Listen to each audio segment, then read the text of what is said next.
জল ঢোড়াও না, বালি পোড়াও না, জাত গোখরো এক ছবলে ছবি। হ্যাঁ, কি নাম কি? মিঠুন।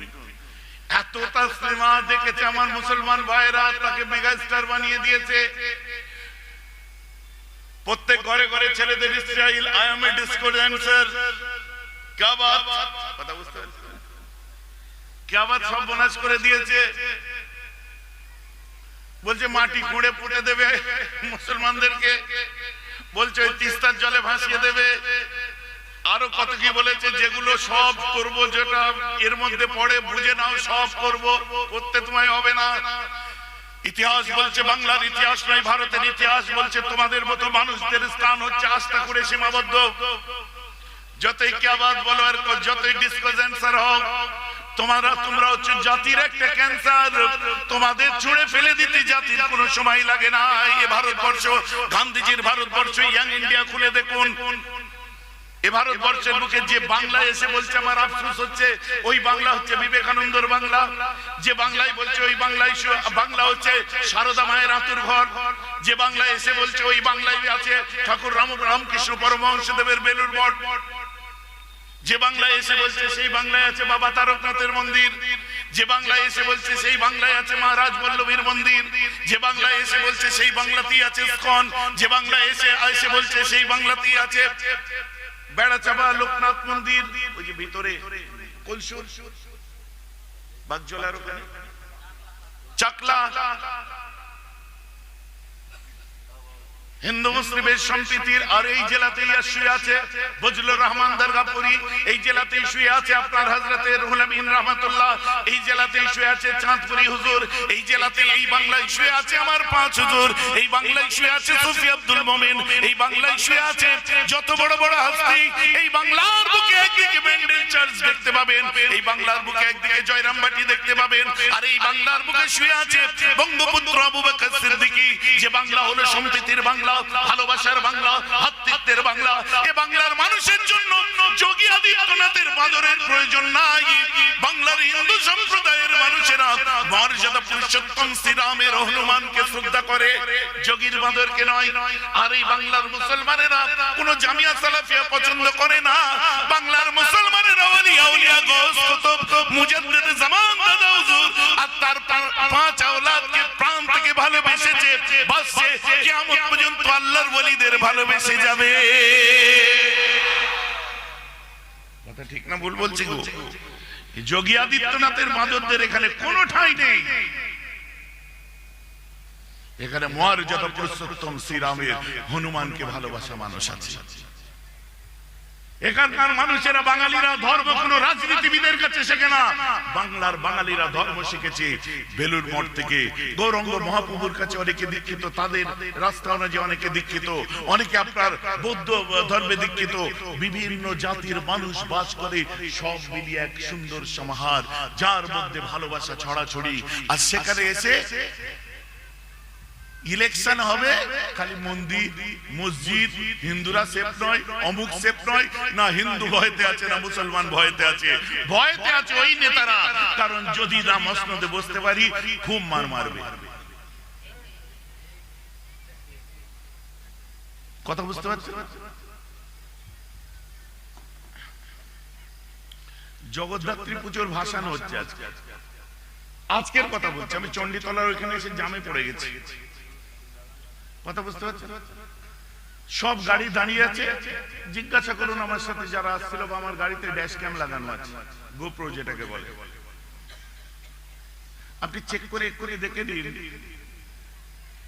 আমার বাড়ি থেকে প্রায় 20-22 কিলোমিটার দূর ভাসান চলছে, মাথায় তিলক দিয়ে আছে। ভাইজান আপনারটা পাস করিয়ে দিই, আসুন আমাদের সাথে। না না, তোরা এটা পার কর, তোরা সাবধানে কর, আমার এখন টাইম আছে হাতে। ভাইজান আপনার লেট হয়ে যাচ্ছে, আপনি তো ধর্মসভায় যাচ্ছেন, সভা করতে যাচ্ছেন। আমি না, কর না, তোরা করে নে। আগে যে আবার মানে ভিড় হয়ে আছে, কোথায় কাকে ঠেকে ঠেকে যাবে। আমি সেফ জায়গা দিয়ে আস্তে আস্তে গাড়ির পিছনে পিছনে এগোচ্ছি। ঠিক আছে, মাথায় টুপি মাথায় দিয়ে বসে আছি।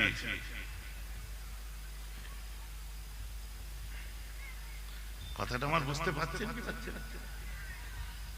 চন্দননগর জগদ্ধাত্রী পুজো আপনারা নাম শুনছেন, বিখ্যাত পুজো। আমাকে দাওয়াত করতে এসেছে যে ভাইজান আপনাকে ওখানকার আমরা আপনাকে নিয়ে যেতে চাচ্ছি, আমরা সব ওদিন স্কট করব, ভেতরে তো গাড়ি ঢোকে না, আপনার গাড়িটাই ঢুকবে, আপনি আমাদের অতিথি হিসাবে আপনাকে আমরা নিয়ে যেতে চাচ্ছি।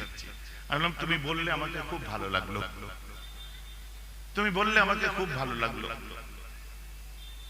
আমি তোমার এই শ্রদ্ধাকে শ্রদ্ধা জানাই, তোমার ভালোবাসাকে আমি অ্যাপ্রিশিয়েট করি, কিন্তু আমি যা বিজি শিডিউলের মধ্যে দিয়ে চলি, আর আমি তুমি আমাকে নিয়ে চলো, আমি সব ধর্মকে শ্রদ্ধা করি, কিন্তু আমি আমার ধর্ম অনুযায়ী চলতে পছন্দ করি, অতএব আমি সেখানে যে করবোটা কি, আমার ফাংশন কি আছে? না ভাইজান ওখানে যে আমাদের ওখান থেকে ঘুরে আসবেন একটু, আমি ঘুরে আসবো, এটা ঠিক বলেছো, কিন্তু আমার সময় হয়ে উঠবে না, আমি যেতে পারছি না। মেনে নিয়েছে, দাওয়াত তো করেছে, কোনদিন দাওয়াত করছে না, অনেকদিন পরে ভাগ্যে শিখে ছেড়েছে, যাই কটা নেতা মন্ত্রীর সঙ্গে দেখা হবে, পাশে বসা হবে, সেখানে যে এমএলএ সুনাম করতে করতে একেবারে ওমর ফারুকের সাথে তুলনা করে দেওয়া হবে। না না, পয়সায় বিক্রি হওয়া পীরজাদায় নয়। আর ওই এমএলএদেরকে বলে দিই, বিচ্ছিন্ন করে তুলে গঙ্গায় ফেলে দেবে আপনাদেরকে। জাতির সঙ্গে খেলা করতে শিখিনি। কথাটা ঠিক বলছি না ভুল বলছি? যে কথাগুলো রাসূলের শানে গুস্তাখি, বেয়াদবি, আনপড়, এই নবীর সাথে ভাষাটা যায় না।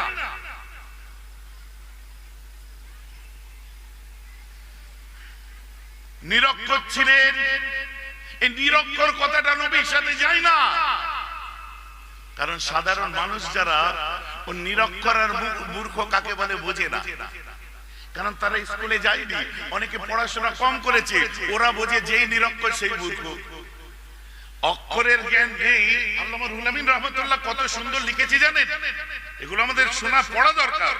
আল্লামা রুহুল আমিন রাহমাতুল্লাহি আলাইহি বসিয়াটে জমিনে আরাম করছেন, আল উম্মি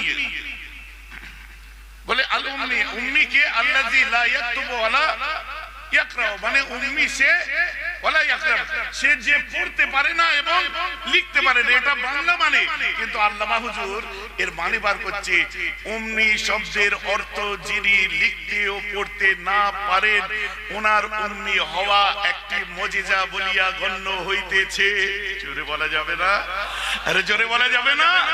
আরে শিখলে তো আল্লামা রুহুল আমিনের মতো করে তার কাছ থেকে শিখুন, শিখলে তো মুফতি আজমের কাছে শিখুন, শিখলে মুজাদ্দিদে জামানের সিলসিলার যত আলেম উলামা, আমার পাঁচ হুজুর, আমাদের মুরব্বিরা, ওলি আউলিয়ারা, এদের কাছে শিখুন। বাপের বেটার মুখ দিয়ে বার হচ্ছে না যে এই ভাষাটা আরবিটা বাংলায় তিনি বলতে পারছেন না, বরং তিনি কি লিখছেন? উম্মি শব্দের অর্থ যিনি লিখতে পড়তে না পারেন, তাহার উম্মি হওয়া একটি মুজিজা বলিয়া গণ্য হইয়াছে। কত সুন্দর একটা ভাষা দিয়ে কথাটাকে ফুটিয়ে তুলেছে বলেন তো। কথা বুঝতে পারছেন? কোথায় পেলাম এটা?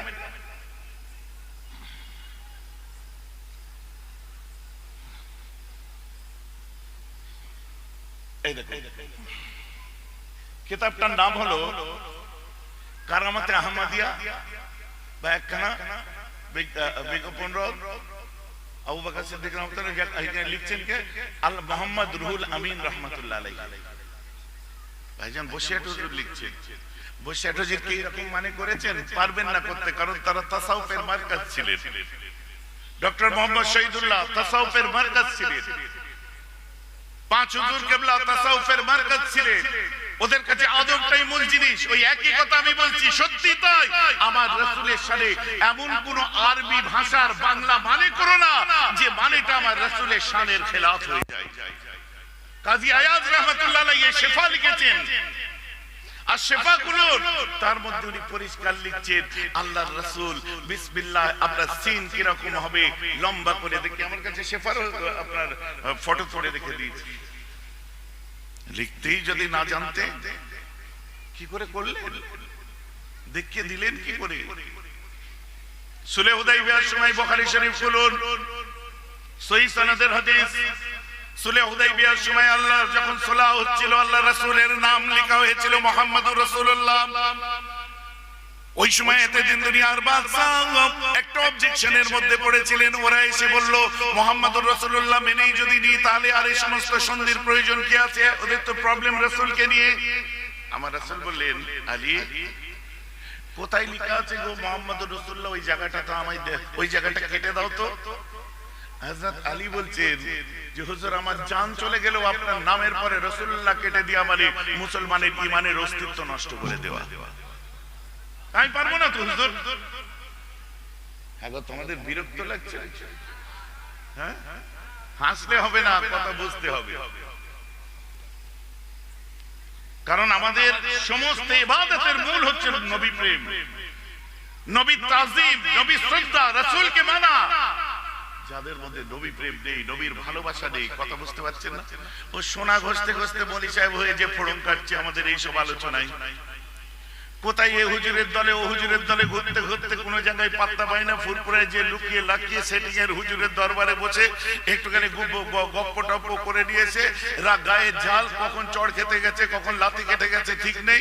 এখন গায়ের ঝাল মিটাবার জন্য এসে ফেসবুকে এসে কমেন্ট করছে। এরকমও জিনিস দেখেছি।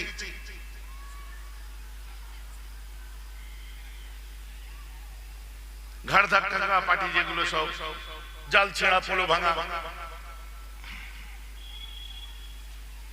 গায়ের ঝাল মিটাচ্ছে। সেই যে আজকে দেখুন লক্ষ্য করে কত 1 2 3 4 5 6 7 8 9 10 11 12 13 14 15 16 17 18 19 20 21 22 23 24 25 27 28 29 30 31 আর গুনবো না, এদিকটা বললাম না, বুঝলেন? এটা ডবল করে দিন। এখন এদেরকে জিজ্ঞেস করেন, যেমন কচি বসে আছে, ওকে জিজ্ঞেস করেন যে কত মানুষ কত কি কমেন্ট করে, কোনো ঠিক নেই।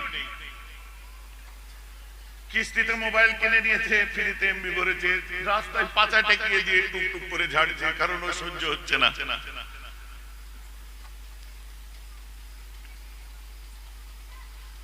লাস্টে কোন জায়গায় পেরে উঠছে না, ব্যক্তিগত জায়গায় হুজুরের এই, হুজুরের অমুক, হুজুরের তমুক, হুজুরের সেই। আরে রোগার গিয়ে রোগা, আপনার নজর দিয়ে দিয়ে আমার ভুঁড়িটা কোথায় গেছে দেখেন।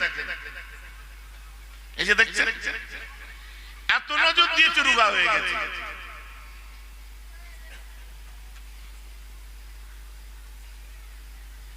রোগা নজর দিয়ে দিয়ে রোগা হয়ে যাচ্ছে। আর এদের কি ফুরফুরা শরীফ জিন্দাবাদ। আর ফুরফুরার যারা বিরোধিতা করে, আমাদের ফুরফুরা সিলসিলাকে যারা চোখে দেখতে পায় না, তখন সেই মানুষটা, সে ওয়াহাবি, আহলে হাদিস বা নামদারি যে কোনো একটা ভেকদারি হোক, সে যখন কোনো পার্টিকুলার হুজুরের বিরুদ্ধে কথা বলছে, দেখছে এই হুজুরের সঙ্গে তো আমার হয় না, ফুট করে তার সঙ্গে যে মিলে যে গলা মিলিয়ে দিচ্ছে, অথচ ফুরফুরা শরীফ জিন্দাবাদ করছে। আমি দেখি তো মাঝে মাঝে, এতে দেখি, বুঝতে পারছেন? এতে দেখি মানে আমি কায়দা করে মোবাইলটা দেখাচ্ছি, বুঝতে পারছেন? এটা হচ্ছে 23 আলট্রা, এটা হচ্ছে 24 আলট্রা, আজকে বুক দিয়েছি 25 আলট্রা। ফের একটা গাড়িতে রাখা আছে, দেখবেন এরকম করে খোলে, কি বলে ওটাকে, না না না না খোলে, স্যামসাং এর কি ফোল্ড 6 না কি বলে, গাড়িতে আছে। হুজুর বড়াই করছেন, হ্যাঁ করছি, জাকাত দিই, গরিবদের জন্য করি, আল্লাহ করাই, তোমাকেও করাত, মাদ্রাসা করি, মসজিদ করি, বুক ঠুকে ভাইকে চিল্লে বলি, কেন? যাতে আরো 5টা মানুষ করতে পারে। আমার বাপ দাদু পরম্পরা করে এসেছে, আমরাও করছি। জাকাত টাকাত সব আদায় করার পরে ধন দিক, লোকে খাবে, খোদা না গরিব করে, আমাকে দিয়েছে তোমাকেও দিই, দামি দামি ফোন কিনবো, সব করবো, বাধা কোথায় গো? তোমার কষ্ট হবে, তুমি কিস্তিতে কিনেছো, তোমার কষ্ট হবে, তুমি ফ্রিতে এমবি ভরছো, 1.5 GB ফ্রি, শেষ হয়ে গেলে বন্ধুর কাছে হাত পাচ্ছ, মাছ বাগানে বসে আপনার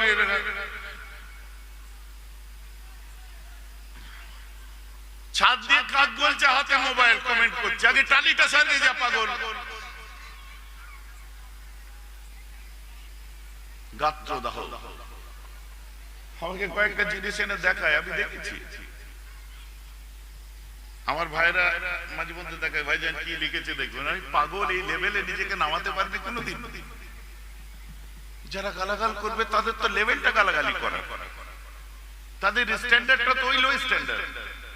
যারা কারো দেখলে সহ্য করতে পারবে না, তাদের লেভেলটা ওইটা। তুমি কোন লেভেলে আর ও কোন লেভেলে, তুমি ওখানে নেমে যেতে পারবে? কথা বুঝতে পারছেন? অতএব যার যত জ্বলবে সে তত গালাগাল করবে। আমার এই যুবকদের বলে দিই, অনেকের নিজেরা যারা সোশ্যাল মিডিয়ায় অ্যাক্টিভ থাকো, আমি তো থাকি না, আপনারা জানেন, কেউ কোনো কমেন্ট করলে তোমার উত্তর দেওয়ার দরকার নেই, কারণ যে কমেন্ট করছে সে নিজের জায়গা থেকে তোমায় বিচার করে কমেন্ট করছে, কিন্তু তুমি তো তার থেকে অনেক উপরে। সে তো সামনে এলে তোমার জুতো ঘুরিয়ে দেওয়ার চান্স পাবে না, তোমাকে চোখে দেখার চান্স পাবে না, সে কমেন্ট করছে, তোমায় লাফাতে হবে। ভাই যে আমার কথা খারাপ লাগছে নাকি শুনতে? এত বলার পরে একটু তো লজ্জা হওয়া দরকার। যখন লজ্জা হচ্ছে না ফের করছে, জানতে হবে দোকান কাটা, শরম নেই, বেশরম। মত প্রকাশ করুন, গঠনমূলক সমালোচনা করুন।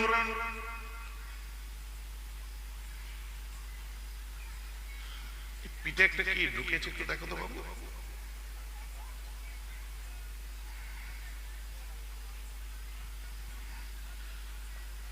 ভাই যে আমার কথা বুঝতে পারছেন তো নাকি? আচ্ছা আচ্ছা, হাত দিয়ে ঘষলে সর্বনাশ হয়ে যাবে। পেয়েছে পোকা, ওই জন্য আমি ছোট ডাকলাম। মুরব্বীদের একটু চোখে গন্ডগোল অল্প হয়েছে বলে আমি ধরে ফেলেছি। যাক আমার মুসলমান, আমার কথাই ব্যথা দিচ্ছেন কারা? হাত তুলে দেখান।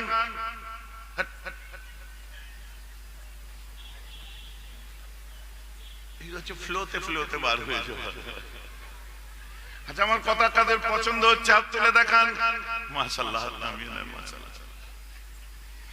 একজনের নাও হতে পারে, নো প্রবলেম। তবে সবাই স্বতঃস্ফূর্তভাবে যখন বললেন আলহামদুলিল্লাহ, আল্লাহ আপনাদের কবুল করুন। কারণ আমি যে কথা বলি নিজের স্বার্থে বলি না, যেটা বলি আল্লাহ এবং তার রাসূলের খাতিরে বলে থাকি।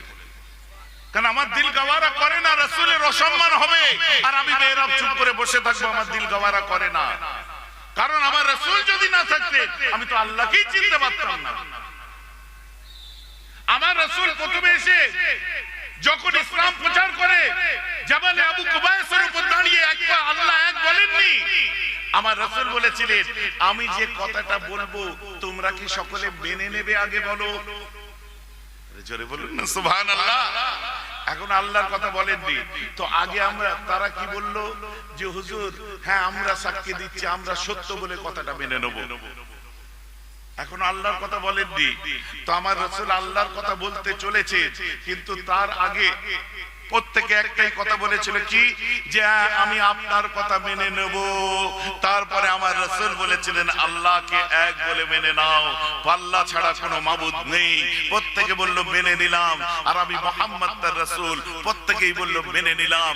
আল্লাহর খবর আসলো, মুখবের আমার রাসূল, প্রথমে রাসূল একটা মেনেছি, তবে নবী সত্য বলবে এটা মেনেছি। তারপরে আল্লাহর কথা বলেছি, যখন নবী বারহাক সত্য বলেছে, আমার আল্লাহ আছে আমি মেনে নিই। বলুন না সুবহানাল্লাহ। কথাটা আমার বুঝতে পারছেন কি পাচ্ছেন না? জাবালে আবু কুবাইস আবার রাসূল দাঁড়িয়ে কি বলেছিলেন, যে আমি যেটা তোমাদের বলতে চলেছি তোমরা মেনে নেবে তো? প্রত্যেকে বললে হ্যাঁ মানবো। আগে কাটটা মানলেন? রাসূল একটা, আগে রাসূল একটা। আমার রাসূল বলেন আল্লাহ এক, মেনে নাও। আল্লাহ এক মেনে নিল। এখন রাসূলের কথাটাকে যদি কেউ না মানতো, যারা মানেনি তারা কাফের হয়েছে, আবু জেহেল হয়েছে। হ্যালো, যারা মানেনি তারা আবু লাহাব হয়েছে, যারা মানেনি তারা আপনার কি বলে দুশমনান ইসলাম হয়েছে, আর যারা মেনে নিয়েছে তারাই তো আমরা হয়েছি। বলুন না সুবহানাল্লাহ। আমার মুসলমান খেয়াল করে শুনে রেখে দিন, তার শান নিয়ে তাই আলোচনা হবে, সহ্য হয় না। কখনো কখনো একবার মন্দিরের ঘন্টার মতো যে পারবে সে বাজিয়ে দেবে, কখনো তসলিমা নাসরিন, ওটার নাম নিয়ে নিলাম। তারপরে আসলো বেশরম শর্মা, বুঝতে পারছেন? বেশরম শর্মা বুঝতে পেরেছেন? লক্ষ লক্ষ মানুষ নিয়ে মিছিলে হেঁটেছিলাম শরীর খারাপ অবস্থায়। তারপরে ওর সাথে সুর মিলিয়েছিল আর এক হ্যান্ডেল না, হ্যান্ডেল কি হ্যান্ডেল বলে না, হ্যান্ডেল না স্যান্ডেল না কি একটা বলে। আবার ইদানিং বার হয়েছে কি বিদেশি বিড়ি, কথা বুঝতে পারছেন? মানে কি একটা বার হয়েছে ইদানিং, সে আবার বাবা নাকি আমি শুনছি। তখন আমাদের ইয়ে তো বলবেই, কারণ বাবা হতে গেলে কোয়ালিফিকেশনের দরকার নেই। যদি শর্টকাট মেরে বড় হতে চাও তাহলে 7 পাস করে বাবা হয়ে পড়ছি লিখতে থাকো।